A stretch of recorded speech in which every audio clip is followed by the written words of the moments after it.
ایک آفیسر تھا 21 گریڈ کا.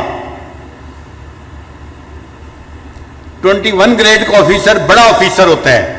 یہ ڈپٹی کمشنر سے بھی اونچے گریڈ کا بندہ ہوتا ہے, یوں سمجھ لیں برابر کے گریڈ کا. وہ رشوت لیتا تھا اور مال پیسہ اس کے پاس بہت تھا. اس کی ذرا کہانی سن لیجئے, یہ حقیقی کہانی ہے.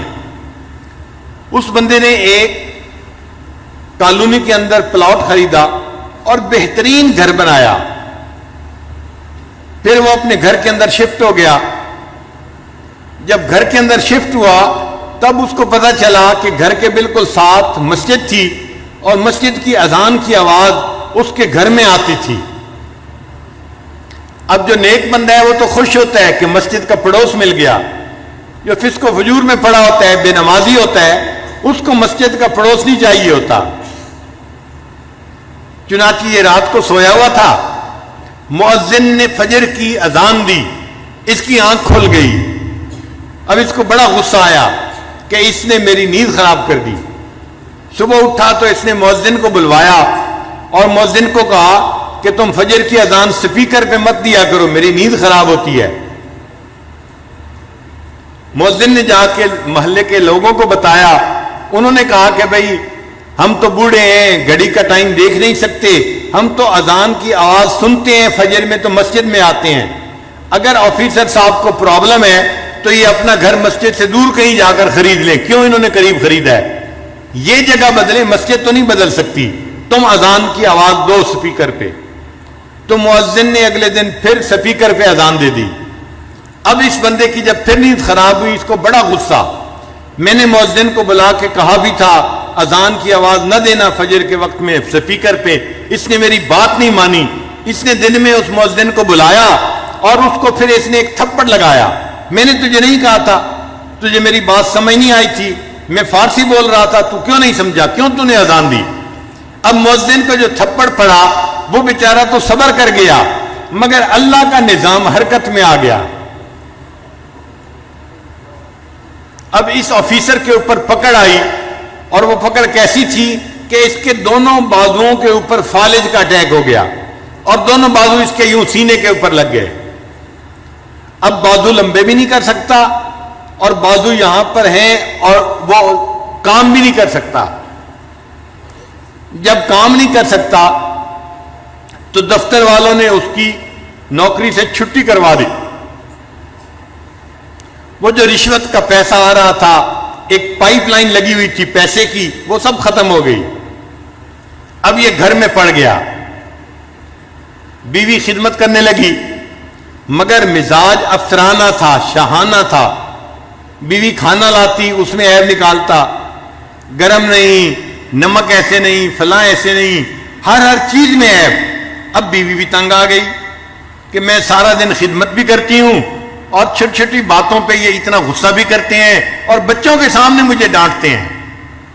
ذرا ذرا سی بات پہ یہ بیوی کو گالیاں دینے لگ جاتے. 1 سال بیوی نے گزارا کیا. پھر ایک دن بیوی نے کہا کہ دیکھیں, میں نے 1 سال آپ کی بیماری میں آپ کی دن رات خدمت کی ہے.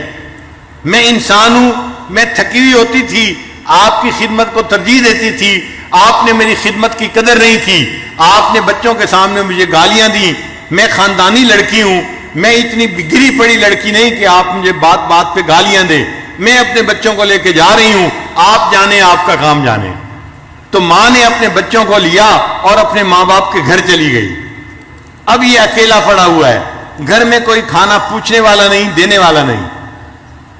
ہمسائے میں بھائی رہتا تھا, بھائی کو پتا چلا تو بھائی اس کو گھر لے کے گیا اور اس نے اپنے بھائی کو کہا کہ دیکھو اب تم میرے چھوٹے بھائی ہو, میں نے ساری عمر تمہارے ساتھ اتنا احسان کیا ہے, تم میری خدمت کرو, میں تمہارے باپ کی جگہ ہوں. تو بھائی گھر لے کے چلا گیا. اس نے اپنے بیوی بچوں کو کہا کہ میرے بھائی کی خدمت کرو, یہ بیمار ہے. مگر جو مزاج بگڑا ہوا ہوتا ہے وہ تو ہر جگہ بگڑا ہوا ہوتا ہے.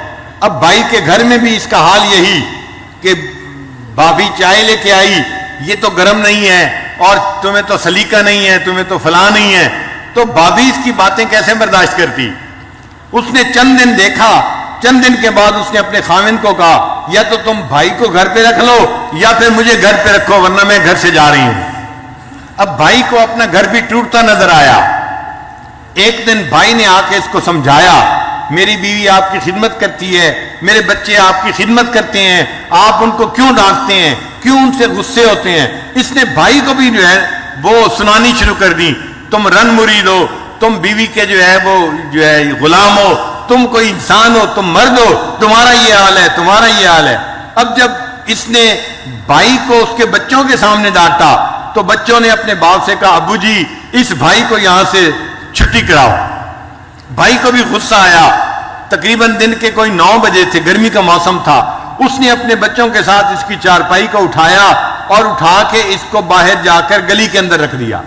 سڑک تھی دروازے کے اوپر، اب یہ سڑک کے کنارے پڑا ہوا ہے اور اس کی جو ہے وہ پوچھنے والا کوئی نہیں، اس کو کھانا دینے والا کوئی نہیں۔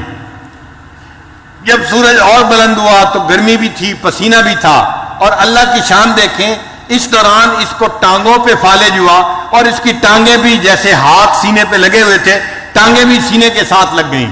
اب یہ گوشت کا لوتھڑا بن گیا، نہ ہاتھ ہلا سکتا ہے نہ پاؤں ہلا سکتا ہے، صرف دیکھ سکتا ہے، بول سکتا ہے، سڑک کے کنارے پڑا ہوا ہے۔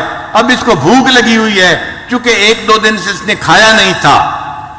اب جب اس نے آتے جاتے لوگوں کو دیکھا تو لوگوں سے بھیک مانگنی شروع کر دی، اللہ کے نام پہ مجھے دے دو، میں بھوکا ہوں، مجھے بہت بھوک لگی ہوئی ہے۔ جس اللہ کا نام سننا اس کو گوارا نہیں تھا، اذان ہوتی تھی اس کی نیند خراب ہوتی تھی، آج سڑک کے کنارے پڑے اسی اللہ کے نام پہ لوگوں سے بھیک مانگ رہا ہے، مجھے اللہ کے نام پہ کچھ دے دو۔ ایک کالج کا لڑکا جا رہا تھا، اس نے اس کو 10 روپے نکال کے دیے۔ یہ کہنے لگا بچہ میں اس 10 روپے کا کیا کروں گا، نہ میں چل سکتا ہوں نہ آ جا سکتا ہوں، مجھے تو بھوک لگی ہے، روٹی لا کے دو۔ اس نے روٹی قریب سے خریدی اور لا کے دی۔ جب روٹی لا کے دی اس نے تو یہ کہنے لگا کہ میں اپنے ہاتھ سے تو روٹی توڑ کے کھا نہیں سکتا، آپ پلیز مجھے روٹی کھلا بھی دیں۔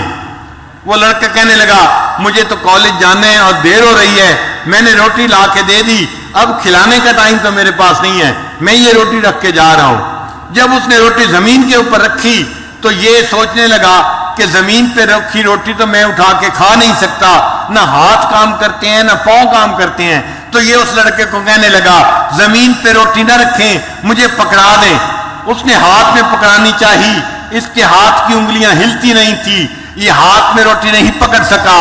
پھر کہنے لگا اچھا تم مجھے میرے پاؤں میں روٹی پکڑا دو۔ اس نوجوان نے اس کے جو پاؤں تھے سینے کے اوپر رکھے ہوئے، اس کے انگوٹھے اور انگلی کے درمیان روٹی ڈال دی اور اس نے اس کو تھوڑا سا گرپ کر لیا۔ اب پاؤں سے روٹی پکڑی ہوئی ہے اور منہ سے نوچ کے اس کو کھا رہا ہے۔ جس اللہ کی نافرمانی کرتا تھا اس اللہ نے دکھا دیا، دیکھو جب میری سزا آتی ہے تم سڑک کے کنارے کتے کی طرح اپنے پاؤں سے روٹی پکڑ کے منہ سے نوچ کے کھاؤ گے۔